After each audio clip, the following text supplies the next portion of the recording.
Tendance à toujours dire que le Covid c'était quelque chose de mauvais, mais je pense pas pour tout le monde. Les gens ils se sont rendus compte en habitant chez eux que c'était moche. Ouais, Comment exactement. Bah ouais. De là à dire que certains ont des goûts de chiottes ou que c'est moche, non, parce que comme je dis, c'est des goûts et les couleurs. Mais on a fait 2-3 spéciales, ouais. Que si tu respectes un employé, il va te respecter puis faire du bon boulot. Ouais, bien sûr. Maintenant, si tu le payes au lance-pierre, t'auras un boulot à la hauteur de comment tu le payes et comment tu le traites. Des fois, tu vois certaines vidéos sur internet, tu vois des gars qui se filment sur des échafaudages sans casque, en liquette et puis limite en tongs. Bah ça fait peur quoi. Donc ça aussi, on essaie de montrer vraiment la bonne image de notre profession avec les règles de base qui doivent être respectées.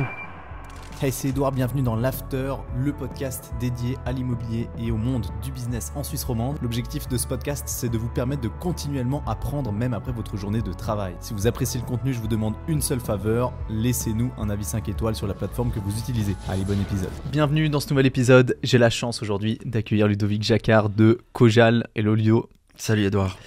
Enfin, on fait cet épisode. Merci beaucoup de me donner un petit peu de temps pour parler immobilier.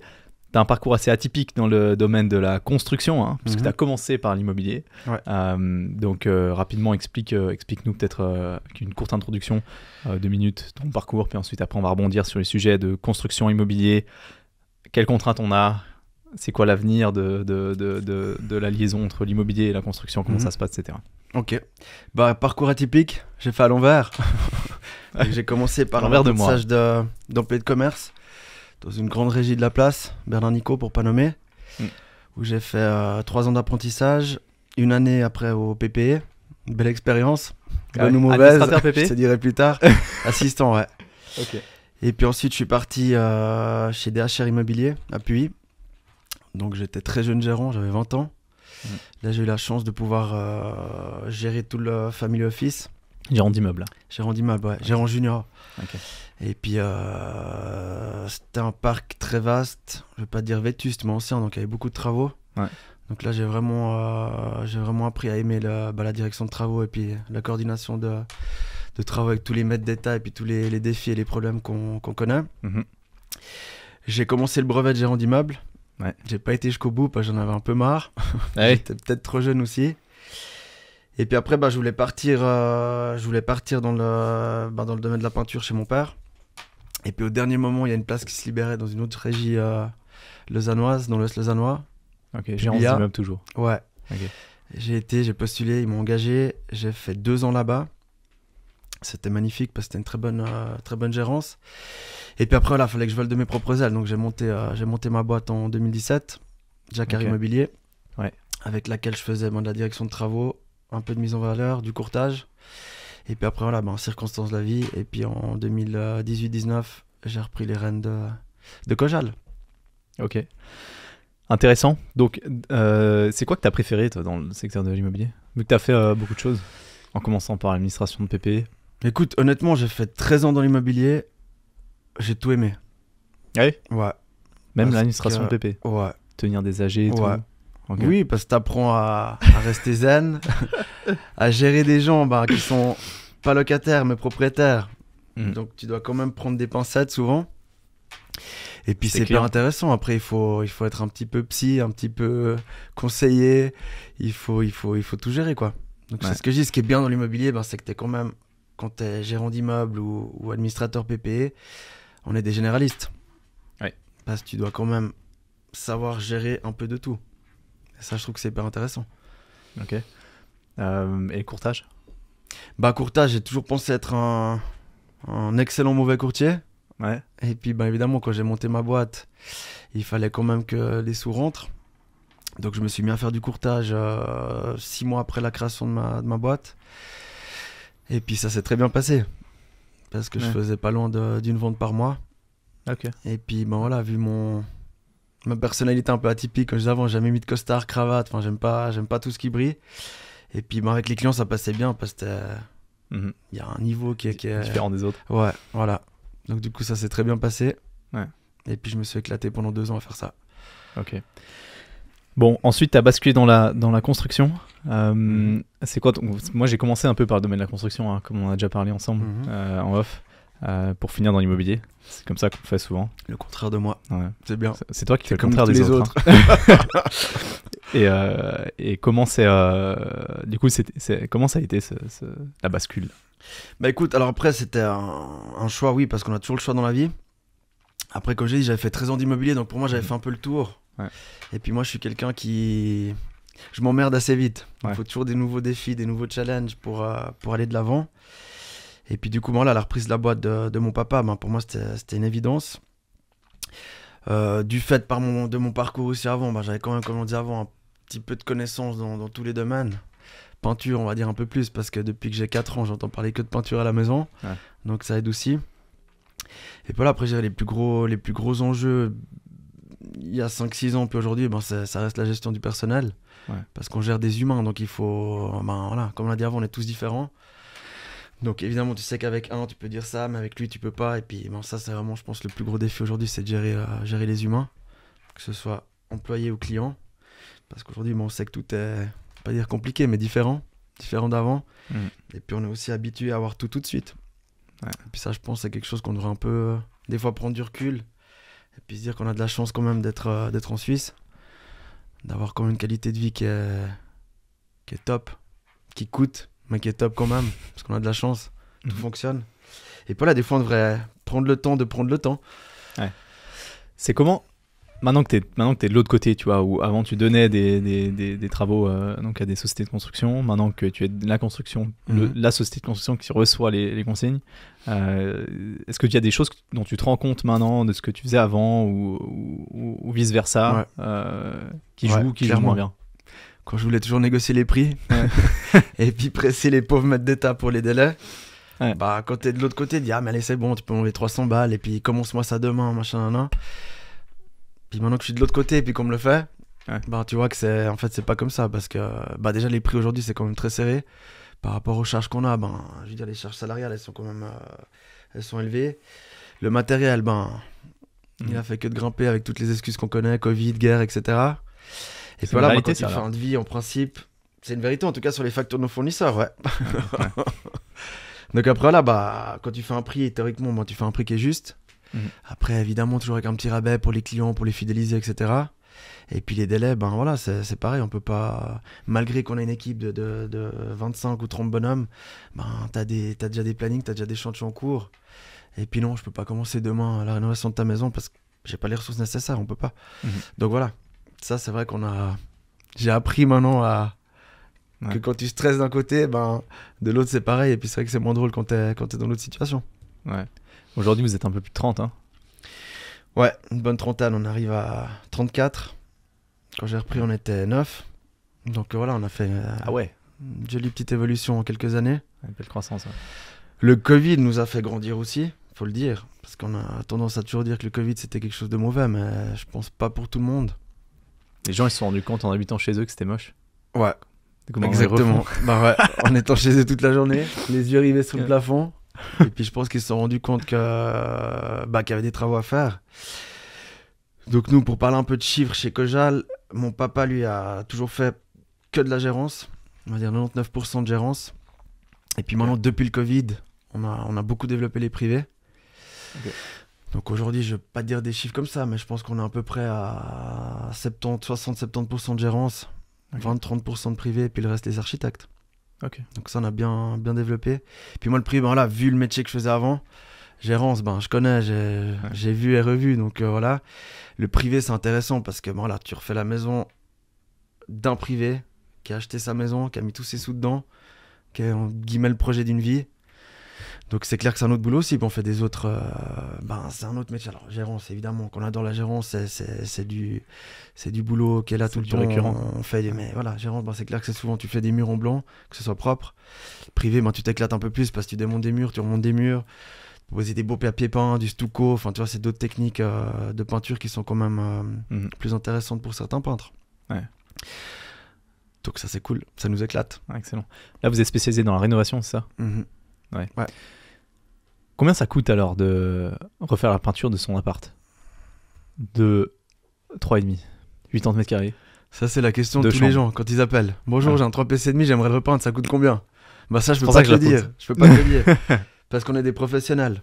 Donc, nous, on se déplace chez les gens. Que ce soit pour un plafond de salle de bain ou pour une façade de 30 étages, nous, on se déplace tout le temps chez les gens. T'es obligé. On se déplace avec un laser, avec un bloc-notes. On prend tous les métrés, puis on constate ce qu'il y a à faire ou ce qui est pas nécessaire de refaire aussi, parce qu'il y a aussi souvent des gens qui veulent repeindre leur appartement complet. Maintenant là, si tu vois que le plafond de la salle de bain il est bien, on va pas le faire pour le refaire. Ça sert à rien. Ouais. Surtout que dans une salle de bain, tu auras plus de protection que de peinture. Ouais. Tu vois, dans une salle de bain de 4 mètres et demi, tu sais que tu as plus de protection parce qu'il faut protéger la baignoire, les sols, les catelles, la pharmacie, le lavabo. Pour 4 mètres et demi de carré de peinture, tu en auras peut-être pour 110 balles de peinture et puis 189 de protection. Ouais, bien sûr. Ouais. C'est quoi les travaux les plus hallucinants que vous avez réalisés, mais dans des privés. Les privés souvent ont des goûts assez particuliers. Donc est-ce que tu as un projet en tête qui n'a fait aucun sens que vous avez fait dans l'histoire de Kojal? Ouais. Franchement, j'ai vu des dingueries. Je te donne un exemple. On a fait, d'ailleurs, j'ai une vidéo sur YouTube là-dessus. C'est une promotion à Neuchâtel. J'ai visité la propriété. Il y a dans une construction neuve, un appartement qui doit faire un peu plus de 100 mètres carrés. Et le mec avait fait, si je me trompe pas, il avait fait un 2,5, mais une chambre qui faisait 45 mètres carrés, un truc comme ça. Ouais. Avec des parois de couleur vert, un peu, vraiment des trucs horribles. Et je me dis, vous, dans la construction, vous devez en voir. Après, vous faites plus de rénovation, donc je sais pas. T'as un exemple nous, on concret? fait que de la rénovation. Donc c'est vrai qu'on voit plein de choses. Après, je dis toujours les goûts et les couleurs. Chacun fait ce qu'il veut chez soi. Après, c'est que nous, on essaie toujours de conseiller au mieux les clients. Moi, j'aime bien aussi qu'on se déplace, que ce soit mon technicien ou moi-même. On se déplace souvent avec les représentants des entreprises de peinture, enfin des fournisseurs de peinture. Et puis après là, des fois, tu conseilles des choses à des gens et puis ils te demandent de faire tout le contraire. Alors après, de là à dire que certains ont des goûts de shot ou que c'est moche, non, parce que comme je dis, c'est des goûts et les couleurs. Mais on a fait 2-3 spéciales, ouais. Notamment, il y a une bonne année de ça. Une belle villa du côté de Villette, là, au bord du lac. Très spécial, c'est ces villas en étage. Tu te parques en haut, puis après t'as l'ascenseur, puis t'es au bord du lac. Et puis sous les garages, en fait, ils avaient 2 espèces de réduits extérieurs qu'ils ont transformés en 2 chambres. Et puis une, ça devait être un carnet de sais, et l'autre, ça devait être un fitness. Et puis au final, une, ça a été une sorte de chambre d'amis, mais pareil, avec des choix de matériaux et des couleurs qui étaient vraiment spéciales. Ils ont mis une fontaine dans la chambre. Une fontaine dans la chambre. Ouais. Okay. En pierre, un vieux bac en pierre, enfin, très spécial. Et puis l'autre qui devait être un carnet de sais, ils l'ont transformé en salle de fitness. Et puis là, je me rappelle parce qu'on avait dû faire toutes les cloisons en placo pour les murs de façade et puis le plafond. Et puis ils voulaient un sac de boxe pendu au plafond. Donc on a dû aller se percer dans la dalle du garage pour mettre des monstres crochets pour mettre leur sac de boxe. Ah, vous faites-vous ça? Ouais. Bah oui, parce qu'après, tu vois, on bâtit le faux plafond. Ouais. Donc il faut aller chercher, c'est clair qu'un crochet de sac de boxe dans du placo, je te laisse faire l'expérience, mais je pense que tu tapes qu'une fois dessus. Oui, effectivement. Je pense que t'as pas le temps de taper dessus. C'est quoi, vous voyez quoi comme, enfin, tu vois quoi, toi, dans le domaine de la construction tous les jours comme défi sur l'activité de construction sur les années à venir? On a eu récemment des catastrophes assez plus ou moins importantes, surtout dans aujourd'hui des périodes qui sont bientôt enfin une période estivale, période de vacances, période de fin de chantier, fatigue. Délai, fatigue, etc. Urgence, c'est de plus en plus fréquent. Après voilà, on va pas parler des drames qui sont passés ces derniers jours, parce que je pense que tout le monde les a entendus et les connaît. C'est terrible ce qui s'est passé, évidemment. Si on parle de l'effondrement de la tour là, à Malais, de l'échafaudage. On est mi-juillet là. Ouais. Alors c'est clair que nous aujourd'hui, nos principaux enjeux chez Kojal, et puis j'espère chez tous mes confrères, c'est la sécurité des ouvriers, évidemment. C'est ce qu'il y a de plus important, parce qu'ils sont quand même tous les jours au front sur les chantiers. Et puis comme on l'a dit, on a évidemment que eux subissent le stress que nous on subit de nos clients. Il y a des délais aujourd'hui, on sait très bien que les délais, ils sont de plus en plus courts. Après là, je pense qu'on va droit au but pour un avenir meilleur, et puis pour un respect des futures rénovations, puis que ce soit fait dans les règles de l'art. Ce qu'on a tendance à oublier aujourd'hui, parce que c'est vite. C'est comme je disais avant, c'est de reprendre, qu'on reprenne le temps, de prendre le temps, de faire les choses comme il faut, et puis d'arrêter d'avoir des délais de débile mental. Parce que de toute façon, je pense que ton chantier, tu le livres le 12 ou le 24, le monde il va pas s'arrêter sur 10-15 jours. Puis des fois, c'est ça, c'est qu'on a juste besoin d'un petit délai supplémentaire de quelques jours et puis qu'on n'a plus aujourd'hui. Aussi parce qu'on est de plus en plus tous les corps de métier en même temps sur les chantiers. Tu vois, à l'époque, moi je rappelle quand on faisait de la coordination de travaux, tu sais que t'as tel et tel corps de métier qui doit aller avant les autres, puis tout seul, puis après t'as le sanitaire qui vient faire son histoire et puis raccorder ses tuyaux. Aujourd'hui, le problème, c'est que on dit on commence le chantier le 2, on le finit le 24, démerdez-vous. Ouais. Et puis quand t'as sur un chantier le peintre, le parquetteur, le menuisier, le cuisiniste, le sanitaire, l'électro, tu m'étonnes que les gars ils se marchent dessus puis que tu peux pas faire de la qualité qui est top. Parce que je te laisse imaginer quand je suis en train de rouler un mur en dispersion, puis que t'as le menuisier qui est en train de couper ses planches en bois à côté. Voilà. Donc ça, je pense, c'est un des enjeux pour l'avenir, à mon avis, qu'on apprenne à reprendre le temps de faire les choses comme il faut. Ouais, en rénovation, c'est autant problématique que la construction neuve. Construction neuve, je peux pas t'en parler plus que ça, parce que c'est un truc que je maîtrise pas du tout, vu qu'on en fait pas. Maintenant, rénovation, c'est toujours pareil. Pourquoi vous en des faites pas d'ailleurs? Comment? Pourquoi vous en faites pas d'ailleurs? Parce que j'aime pas. Neuf. Ah ouais? Non, parce qu'écoute, on a toujours, chez Kojal, on a toujours fait que de la rénovation. Et puis nous, c'est ça qui nous anime. C'est comme on parlait avant autour d'un café. Du neuf, alors oui, tu bâtis quelque chose, c'est cool parce que tu montes, tu t'écris une nouvelle histoire parce que tu montes un bâtiment qui est neuf, tu pars de zéro pour finir avec un truc bâti. Mais voilà, en termes de travail, tu suis des plombs, tu montes des murs, c'est tout droit. La rénovation, voilà, t'as quand même, comme je te parlais avant de la ferme à Crissier, t'as un bâtiment qui existe depuis 1800, donc il y a déjà un certain nombre d'années. Dans ce bâtiment, t'as une âme, t'as eu tellement de choses qui se sont passées. Typiquement dans la ferme, t'as eu des vaches, des cochons, des chevaux, des paysans. Et puis aujourd'hui, tu transformes ça en 8 appartes. C'est magique. Alors oui, on se tire les cheveux. Bon, moi, j'en ai plus beaucoup, mais parce que t'as pas un seul mur qui est droit. Quand tu ouvres un truc, t'as toujours des surprises à gauche, à droite. Mais c'est ça qui est génial parce que tu as trouvé des solutions. Et puis, quand tu as trouvé ces solutions, puis que tu les apportes à l'architecte, puis que l'architecte le valide, puis qu'à la fin, tu vois le résultat, c'est génial, c'est magique. Ouais. C'est quoi le plus beau projet que vous avez fait? Tous nos projets sont beaux. Mais, spécial projet qu'on a réalisé l'année passée, c'est le temple à Crissier. Ouais. Où là, c'est magique parce qu'on a refait l'intérieur et l'extérieur du temple. Avec des méthodes anciennes, on a refait toute la peinture à la chaux. Donc là, c'est à la brosse, sans scotch, sans rouleau. Tu dois réchampir avec des produits qui sont minéraux, qui étaient utilisés à l'époque. Comme pour l'intérieur, on a utilisé des vernis aussi sans solvant, etc. Donc c'est bien parce que c'est du beau travail, c'est du bon travail. Puis là, pour le coup, t'as le temps quand même, parce que c'est un ouvrage, pareil. C'est un temple, il a aussi un certain nombre d'années. Donc c'est des bâtiments que tu respectes. Moi, je suis particulièrement à l'aise, ou de base, j'ai beaucoup travaillé dans le domaine plutôt de l'électricité, de l'ingénierie électrique après. C'est un domaine, l'électricité, dans la construction que les gens touchent très peu. Ouais. Parce qu'ils ont peur. Voilà, ils ont peur, simplement. Ils n'ont pas le droit, mais surtout, ils ont peur. La peinture, c'est pas ça. C'est qu'il y a beaucoup de personnes qui s'inventent un peu par un train. Oui, parce que les gens, ils pensent qu'ils achètent une échelle, un bidon, un pinceau. Exactement. Et puis on y va. Tu sais que d'ailleurs, la toute première rénovation que j'avais réalisée, moi, c'était à Nanda. Ouais. Un appartement à 2,5 que j'avais acheté à rénover entièrement. Félicitations. Et oui, très sympa. Et très liquide, le marché immobilier a explosé, ça se porte plutôt bien. Et donc j'ai acheté cet appart qu'il fallait rénover entièrement, et le carreleur qui est venu faire le devis pour le carrelage, c'est un mec qui fait un peu de tout. Je savais pas au début. Tout, ça s'appelle. Exactement. Au début, il faisait que le carrelage. Donc j'ai appelé pour faire le devis pour le carrelage, mais il m'a dit, mais le parquet, c'est qui fait? Puis j'ai dit, je sais pas encore. Il m'a dit, je te fais un devis aussi. Il m'a dit, la peinture, c'est qui fait? Puis j'ai dit, je sais pas encore. Et il m'a dit, je te fais la peinture. Donc je me suis dit, ça va bien, j'ai un mec qui va tout faire, tu vois. Ouais. Un peu ignorant et un peu naïf que j'étais à l'époque. Et il a tout fait. Et il a fait que de la merde. Alors, le carrelage était bien fait parce que c'est son métier de base. Le carrelage, c'était ok. Le parquet, je te mens pas, quand je suis arrivé dans le séjour, il avait posé ce parquet et il l'avait mis flottant. Il flottait vraiment. Et il flottait vraiment.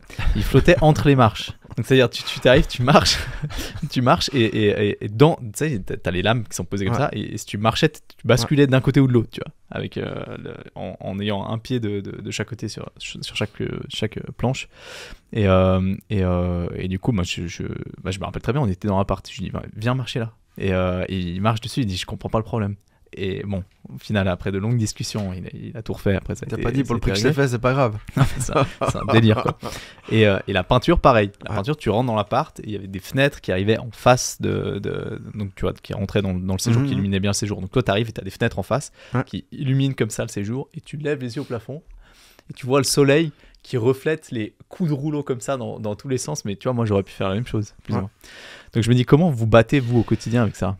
Ou avec les professeurs, souvent alors j'imagine, dis-moi si je me trompe, mais je suis persuadé que très souvent vous avez des gens, ou peut-être même vous avez des gens qui vous demandent des devis. Vous faites un devis, ils se disent ok, non, je vais faire moi. Ils font eux, et ils vous rappellent derrière pour refaire ce qu'ils ont fait. Ouais. Ou des fois, ça vous arrive tout le temps. Comme la fondue, moitié-moitié. Ouais. Non, alors nous, c'est vrai que moi je dis toujours chacun son métier.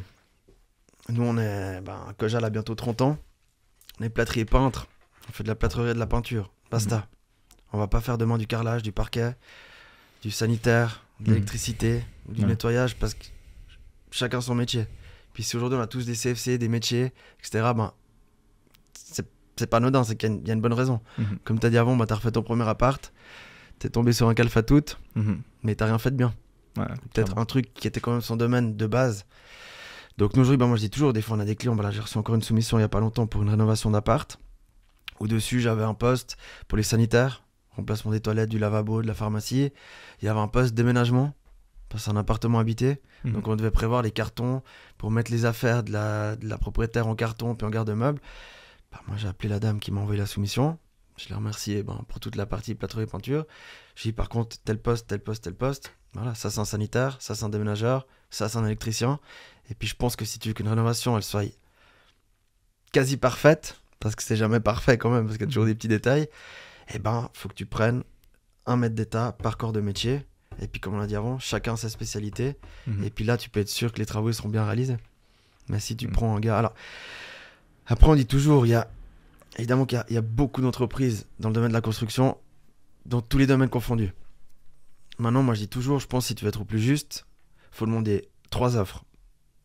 Par exemple, tu repeins ton appart, tu as un devis à 8000, un devis à 8005, et puis un devis à 17 000. Exactement. Tu sais que celui qui a 17, il est à côté de la plaque. Mais quand tu ne montes que 2 devis, des fois, c'est compliqué parce que tu peux en avoir un qui a 8 et l'autre qui va être à 12. Ouais. Donc après, faut bien contrôler aussi que les deux soient comparables parce que de nouveau, comme tu l'as dit avant, tes coups de rouleau sous le plafond, c'était peut-être simplement le lissage dessous qui a été mal fait ou pas fait, tu vois. Ouais. Donc, tu as aussi, moi je dis des fois, on nous compare, on refait un appart, nous on prévoit l'arrachage complet des tapisseries, on repose des nouvelles tapisseries, puis on les repeint. Je suis à 12 000. Puis le gérant il va m'appeler, il va me dire écoute, ton concurrent il est à 7 000. Je dis mais attends, le concurrent est-ce qu'il arrache les tapisseries? Attends, je regarde. Ah ouais, non, il arrache pas. Voilà. Puis t'es obligé de les arracher parce que les tapisseries elles ont 20 ans, puis elles se décollent. Donc quand tu vas les repeindre, elles vont se décoller 2 fois plus. Ouais. Donc voilà, c'est ça aujourd'hui qui est assez des fois frustrant parce que tu peux louper des chantiers parce que t'étais plus cher que ton concurrent. Mais par contre sur la durée, le boulot qu'on aurait fait, il aurait tenu 30 ans. Puis celui qui fait mon concurrent, il va peut-être tenir 2 mois ou 2 ans. Ouais, tu vois, bien sûr. Et ça, c'est vrai qu'aujourd'hui, on en revient de toute façon à quoi? À l'histoire de prendre le temps et puis de tout bien contrôler poste par poste pour être sûr que les 2 boîtes que tu emploies ce soit sur le même pied, au même niveau, quoi. Ils te fournissent les mêmes prestations, pardon. Vous avez suffisamment de personnes formées, ou est-ce que ça suit les CFC d'ailleurs dans le domaine ou pas? Ouais. Bien sûr. Nous, on a, sur l'équipe complète, on va dire, 90% de l'équipe qui ont des CFC. Ouais. Non, mais alors chez vous, je disais plutôt dans le domaine de la peinture de manière générale. C'est une très bonne question, ça. Ouais. Après, il y a tout, c'est comme partout. Ouais. Après, aujourd'hui, tu as aussi le souci de, comme on disait avant, quand on est toujours pressé aussi par les prix, qu'on veut toujours baisser. Alors nous, chez Kojal, on a la chance et notre force, c'est qu'on a notre équipe. Mais de nouveau, parce qu'on ne fait pas de neuf non plus, parce que le neuf, c'est un autre marché.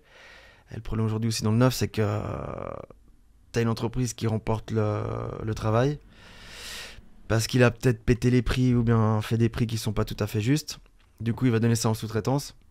Et puis aujourd'hui, ce qui est grave, c'est que tu as l'escalade des sous-traitants, où tu as Jacquard Peinture, qui donne ça à Edmond Peinture, qui sous-traite ça à Pité Peinture, et puis des fois tu te retrouves avec 2 ou 3 sous-traitants dessous. Donc tu peux pas avoir de la qualité, c'est pas possible. Là, celui qui est tout en haut, il prend 80 000, il donne 70 au deuxième, qui va donner 40 au troisième.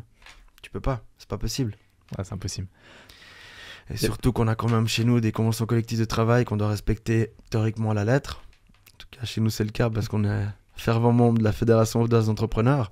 Mais voilà, t'as des règles, tu dois les suivre. Et puis voilà, alors oui, quand tu respectes tout ça, il te reste pas des bénéfices de malade, mais c'est pas grave. Tu sais que t'as des ouvriers qui sont qualifiés, formés, qui parlent le français, qui ont des permis de conduire, qui ont des bons outils, qui ont des charges sociales payées, qui ont des repas payés, suivant comment les kilomètres payés. Donc voilà, tu respectes à la lettre. Et puis je pense que si tu respectes un employé, il va te respecter puis faire du bon boulot. Ouais, bien sûr. Maintenant, si tu le payes au lance-pierre, tu auras un boulot à la hauteur de comment tu le payes et comment tu le traites, quoi. C'est toujours la même chose, ouais. Il y a assez de relève chez les jeunes dans le domaine de la peinture ou pas? Dans le domaine de la construction en général, c'est très compliqué. D'ailleurs, je sais pas à quel point tu suis ça ou dans les associations. Enfin, j'ai l'impression que vous voyez ça d'assez près, mais ça manque partout. Hein. En tout cas, c'est compliqué. Alors nous, on est entreprise formatrice depuis toujours. Ouais. Mon père avait arrêté un moment parce qu'il avait baissé les bras parce que c'était un peu compliqué. Ouais, ok. Quand j'ai repris aussi les apprentis. En principe, on a entre 2 et 3 apprentis. Par année, moi j'aime bien avoir des cycles. C'est-à-dire on a un apprenti de première, un apprenti de deuxième, un apprenti de troisième. J'ai un formateur qui est top, qui s'occupe bien des apprentis. Parce qu'il ne faut pas prendre des apprentis pour dire j'ai des apprentis, on est formateur, et puis tu les jettes sur le chantier, et puis allez-y, balayez, poncez, et puis scotcher. Non, chez nous, les apprentis, en principe, à la fin de la première année, ils savent déjà poser du papier peint, réchampir, te faire une belle porte cadre en émail, propre. On leur apprend le métier, c'est le but. Puis je crois qu'on n'est pas trop mauvais parce que notre apprenti de l'année passée est sorti 2e du canton. Donc c'est aussi une fierté quand tu arrives au bout du processus et puis que tu as un jeune qui a été formé chez toi. Après, trouver des jeunes motivés, c'est compliqué. Mais il y en a toujours. Parce que de toute façon, c'est ce que je dis, c'est pas pire aujourd'hui qu'à 20 ans. Ouais. Il y a toujours eu des cassos, il y a toujours eu des jeunes qui galèrent et qui veulent pas bosser ou pas se lever ce matin.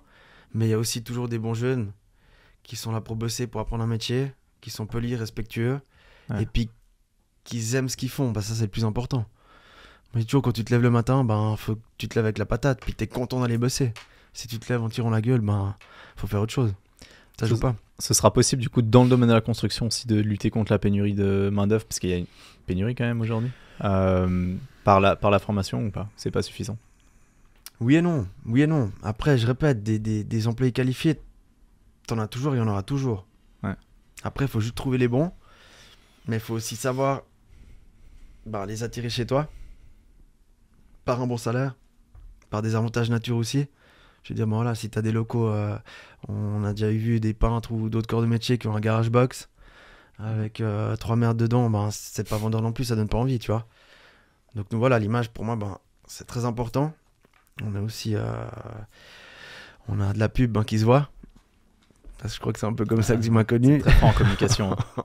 Mais voilà, on a des beaux bureaux, on a des beaux ateliers, on a des beaux véhicules, on a du bon matos. Avec ça, on fait du bon travail. Ce qui est logique. Ouais, c'est pas plus compliqué que ça. Si j'ai mon appartement là maintenant, que je veux rénover entièrement. C'est un appartement, je veux rénover, mais derrière, tu vois, c'est une PPE. Je veux pas le louer. Soit j'habite moi, soit après je vends derrière. Mais complètement pourri. Tu sais, fin des années 70, le carrelage rouge et vert dans une salle de bain. La peinture, c'est du vieux crépi. Et d'ailleurs, j'ai vu à Genève, ça se fait beaucoup la feuille d'avoine sur les murs. Ouais. C'est moche ça, avec le crépi dessus. Il y en a dans le canton de Vaud un peu. En Valais, il y en a quelques-uns. Ça. Comme le papier chinois aussi. Ok. Chez Bernard Nicois à la gare, si tu. Ah ouais. J'ai déjà été. Mais je crois qu'ils les ont changés. Je suis allé d'ailleurs. Ouais. J'ai de la moquette aussi contre les murs à l'époque. Ouais. Ça c'est compliqué ça. Hein. Ouais. Pour nous c'est chiant parce qu'on veut pas les repeindre. Ça c'est comme mur. Ouais d'ailleurs la feuille d'avoine sur les murs en fait comment Si on repeint ça, tu peux les repeindre ouais. Logique. Ça se repeint. Mais c'est pas beau. Ouais. Ah c'est pas très beau. Non. Ça s'effrite ça. Ouais. Est-ce que, du coup, ouais, justement, qu'est-ce que je dois faire? Alors j'ai un vieux crépi, moi. Tu sais, un vieux crépi des années 70 bien moche, comme il y en a à Nanda. 2 mm. Dans les vieux bâtiments. Bien grossier. Ouais, voilà, ouais, exactement. Qu'est-ce que je fais? Comment ça me coûte de lisser? Une allumette. Non, bah ça, tu peux tout faire. Après, sur un mur comme ça, il faut le lisser complet. Donc là, de nouveau, c'est pas juste un coup de plâtre et puis tu fais un nouveau crépi.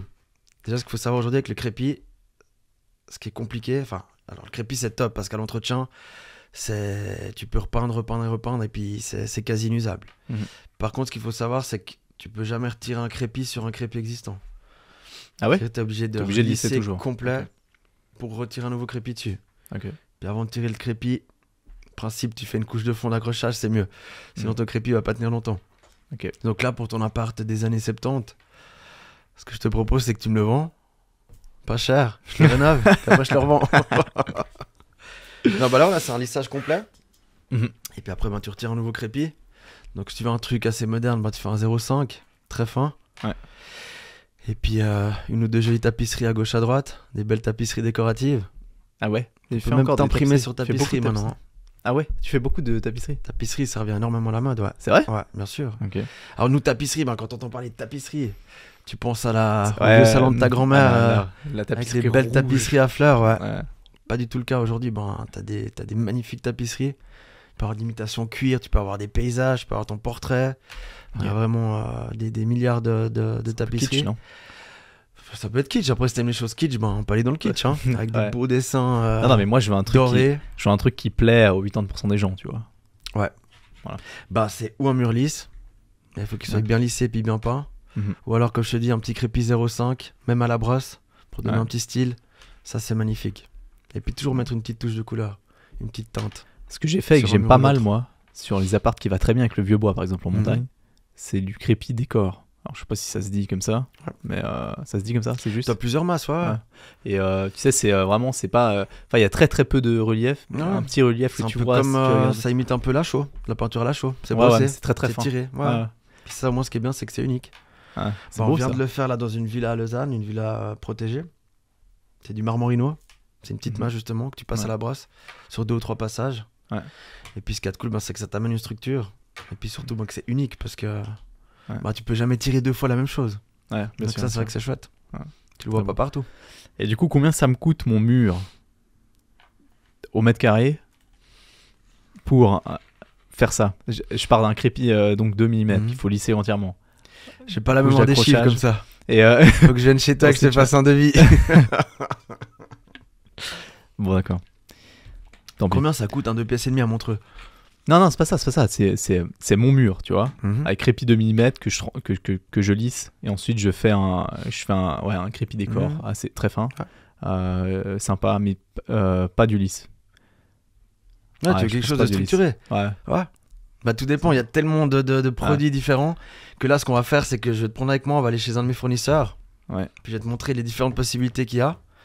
Puis tu vas craquer sur une, tu vas dire ok, on part là-dessus. Je te ferai un prix pour ça. Ok. D'accord. Tu veux absolument un prix. Non, c'est ok. C'est ok. Je peux me contenter de ça. Sujet complètement différent. Mais qu'on partage un petit peu. Parce que je trouve que du coup, je l'ai dit avant, même votre communication, elle est excellente, je trouve. Dans un monde qui n'a pas beaucoup évolué quand même, le domaine de la construction. Non, c'est un peu arriéré. Les sites internet, c'est un peu compliqué. Même trouver des informations, c'est pas toujours évident. Nos réalisations avant, après. Exactement, avec des photos qui sont toutes pixelisées comme ça, pris avec un iPhone de travers. Comment ça t'est venu cette idée? Bon, alors nous, c'est vrai que niveau pub, mon père a toujours été présent au bord des terrains de foot, sur les sets de table, dans les abbayes, dans les fêtes de village, des choses comme ça. Comme d'hab. Maintenant, c'est clair qu'on doit vivre avec son temps, puis qu'aujourd'hui, l'avenir, malheureusement, heureusement, c'est des petites tablettes ou nos iPhones ou Internet. On veuille ou non. Donc c'est vrai que j'étais un des premiers, on peut le dire, ça fait maintenant 4 ans qu'on est dans le digital. Il faut y croire. Parce que oui, Instagram, Facebook, LinkedIn, non, c'est pas juste pour aller parler à des potes et puis voir ce qui se passe, mais je pense que c'est un réel outil de développement. La preuve, c'est qu'aujourd'hui, il y a quand même de plus en plus de personnes qui sont présentes, que ce soit des grandes boîtes, des multinationales dans la construction, dans l'immobilier, la Migros, la Coop. Enfin, aujourd'hui, tout le monde bosse là-dessus. Je te cache pas qu'au début, malgré que je suis jeune, j'étais un petit peu dubitatif. Parce que voilà, les réseaux sociaux, ça reste, c'est de l'amusement, etc. Non, clairement, nous, ça nous amène encore aujourd'hui des clients. Ouais. Et puis le fait aussi d'être répétitif, de mettre des vidéos quasi chaque semaine. On fait des interviews des employés. Donc ça met aussi en avant les employés, ça met en avant la boîte, ça met en avant l'humain. Ouais. Après, alors oui, les chantiers, voilà, comme on disait avant, des avant, après, pendant. Alors on sait ce que c'est un gars avec un pinceau dans les mains puis qui est en train de peindre. Mais nous, on essaie vraiment toujours de se démarquer. Du reste, là, on sort bientôt une nouveauté avec Seb. Mais concrètement, ça t'amène des clients. Et là, c'est quoi cette nouveauté? Je peux pas te le dire, sinon on aura pu laisser être surprise. Sinon, c'est plus une nouveauté. Non, mais voilà, après, il faut toujours se démarquer. C'est comme je dis, tu peux pas faire 10 ans de vidéos avant, pendant, après. Tu vois, si tu veux avoir de la vue, avoir du. En termes de vue, moi je vois les vidéos qu'on met quand on fait une interview d'un employé ou quand on met quelqu'un en avant, on fait des 15-20 000 vues sur une vidéo. Ouais. Ce qui est énorme pour une boîte comme nous, en construction. On a, je crois, 2000 ou 2500 personnes qui nous suivent.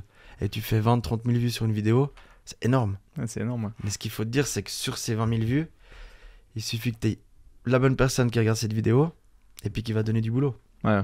Et ce qui a été le cas encore là, il y a 2 semaines, on a commencé un chantier, on est en train de refaire des salles de classe. Et puis quand j'ai un nouveau client, j'aime bien toujours demander comment vous êtes arrivé chez nous. Ouais. Et puis là, clairement, on m'a dit, j'ai vu vos vidéos sur LinkedIn, ça m'a énormément plu, je vous ai contacté, vous avez fait le devis, il est top, on y va. Excellent.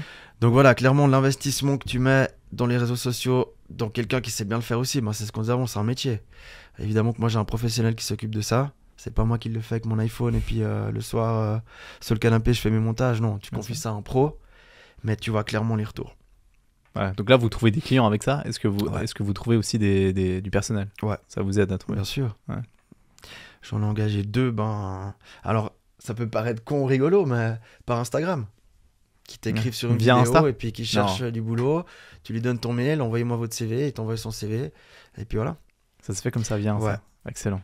Donc c'est ce que je dis. Je pense qu'aujourd'hui, les réseaux sociaux, pour une entreprise, que ce soit pour le développement de la boîte, pour du recrutement de personnel, pour de la formation des jeunes aussi, parce que les jeunes, ils passent, je ne vais pas dire leur journée là-dessus, mais leur vie, dès le plus jeune âge.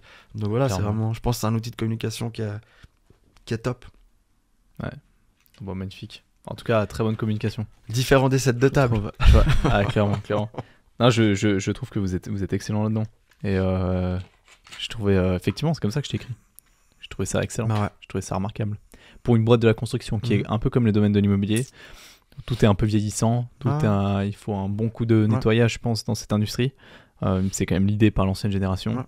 Dans le domaine de la construction, c'est un peu pareil. Les entrepreneurs de la construction, vraiment, qui ont souvent des grosses structures, etc., c'est les personnes qui en sont en train de passer le flambeau, peut-être, mais qui n'ont jamais été investies là-dedans parce que ça n'a jamais valu la peine. Et ça n'existait pas avant. Non, bien sûr que non. Donc, je pense qu'ils se contenaient avec ce qu'ils avaient. Ouais. Mais je dis, voilà, on en veut toujours plus. Ouais, et puis, comme je dis, on a de la chance d'avoir des nouvelles technologies, des nouveaux outils. On serait con de ne pas les utiliser. Tu sais que moi j'ai encore des gens des fois qui me... Ça arrive plus trop, mais surtout des courtiers, ce qui m'étonne beaucoup, qui m'ont demandé, mais pourquoi tu fais des vidéos sur Internet? Tu vois?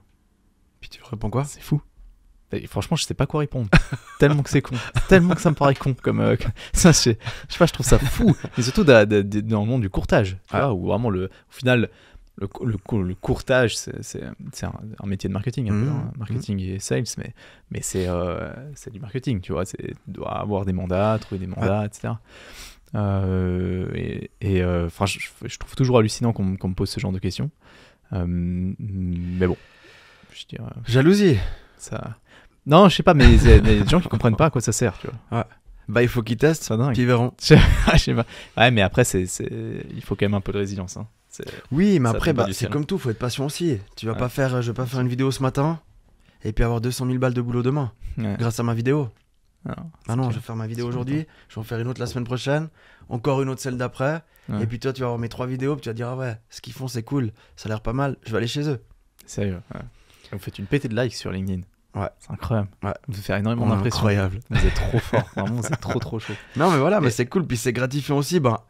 Que je dis, c'est gratifiant pour moi, pour nous, pour l'équipe, pour les employés, pour les clients aussi, je pense quand même. Parce que quand tu vois un bus Kojal débarquer quelque part, moi, 9 fois sur 10, on me dit « Ah, mais c'est vous les vidéos sur Internet. » Ouais. Et puis, même les ouvriers, plein de fois, alors je vais pas dire qu'on les arrête dans la rue, j'exagère, mais quand ils arrivent sur un chantier dans un endroit, on sait qui c'est Kojal, avec nos 4 grosses traces de couleurs. Ouais, clairement. Et puis, comme je dis, de toute façon, le but, c'est d'être vu, revu. Et puis, il n'y a que ça qui fonctionne. Hein. Ouais. Si tu vis...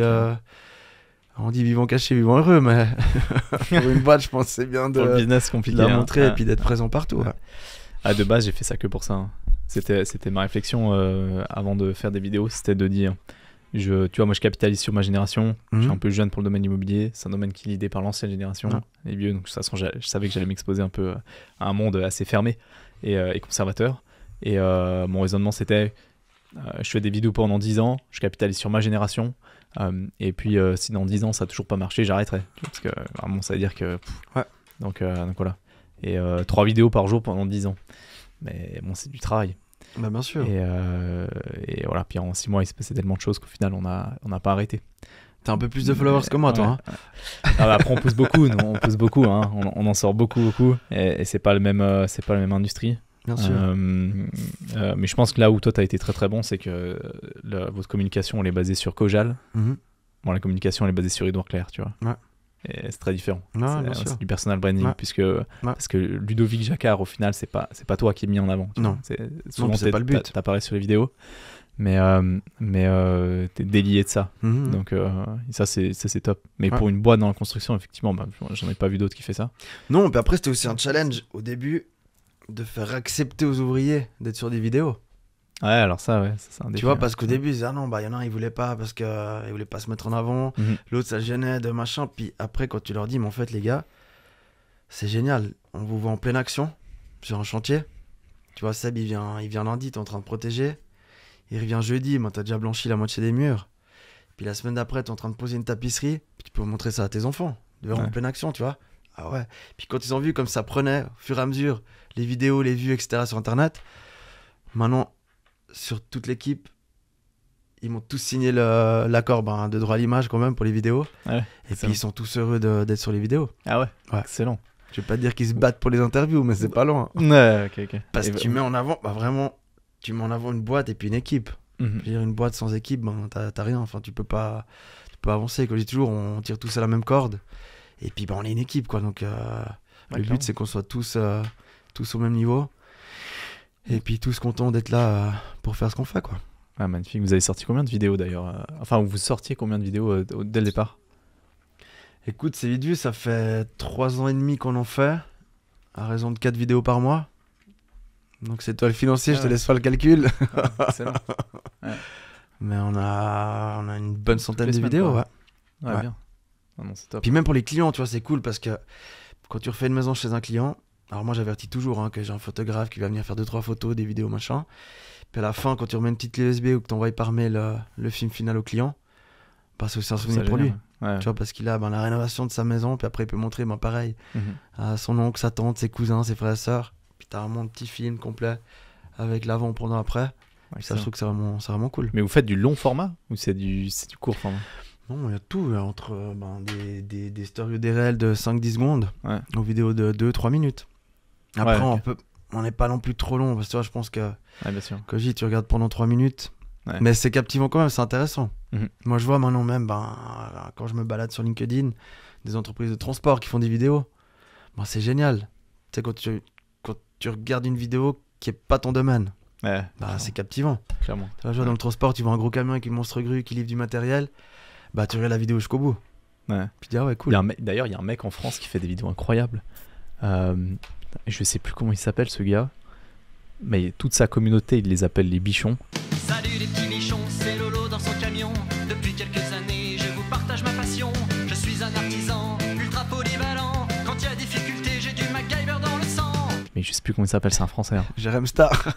Non, non mais il faut que tu ailles voir sur internet. Mais il fait des vidéos très authentiques. Ok. Ce gars, c'est incroyable. Par contre, il fait des rénovations un peu généralistes. Hein. Ouais. Il fait un peu de tout. Mais il a toujours des corps de métier avec lui, professionnels dans leur industrie.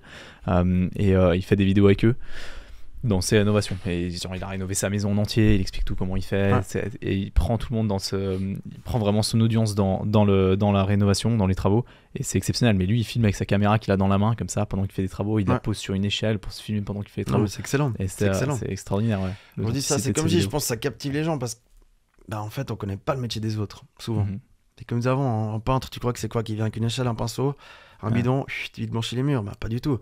Tu as tous les travaux de protection, tous les travaux de préparation, les mélanges de peinture, etc. Tu veux faire des teintes, des choses comme ça.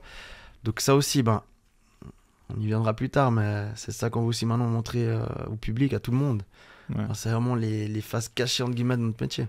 Mais je pense qu'il faut le faire aussi pour ces problématiques de professionnalisme. C'est que pour la défense des gens, des privés qui reçoivent de devis, mais qui n'ont aucune idée de ce que c'est, parce que les gens ne savent pas ce que c'est, ils ne savent pas ce que tu fais. Donc eux, ce qu'ils voient, tout ce qu'ils comprennent, c'est les chiffres. Ils ne comprennent pas ce que ton lissage, ta couche d'accrochage, ton crépi, décor... talonné, ils comprennent pas ça. Donc en fait, tout ce qu'ils lisent, c'est les chiffres à la fin, et donc le chiffre le moins cher l'emporte souvent. Et malheureusement, c'est comme ça, mais donc ça passe par la communication. Oui, et puis après, comme on disait aussi avant, la formation des équipes, et puis la sécurité. Parce que ça m'apparaît, des fois tu vois certaines vidéos sur internet, quand tu vois des gars qui se filment sur des échafaudages sans casque, en liquette, et puis limite en tongs, ça fait peur, quoi. Donc ça aussi, on essaie de montrer vraiment la bonne image de notre profession avec les règles de base qui doivent être respectées. Ça, je pense, c'est le plus important aussi parce que ça montre que tu fais les choses comme il faut. Complètement. Bon, Ludovic, merci infiniment. Plaisir. Pour le partage. Je te souhaite le meilleur pour la suite, pour l'évolution de Kojal. Félicitations d'ailleurs pour l'évolution de la structure. On fait ce qu'on peut. Les Rennes, c'est la classe. Hein. Et continue de communiquer comme ça. Moi, ça m'excite bien de voir ces vidéos de peinture. Cool. Puis je me réjouis de refaire tes appartes. Plaisir. Merci beaucoup. Ciao.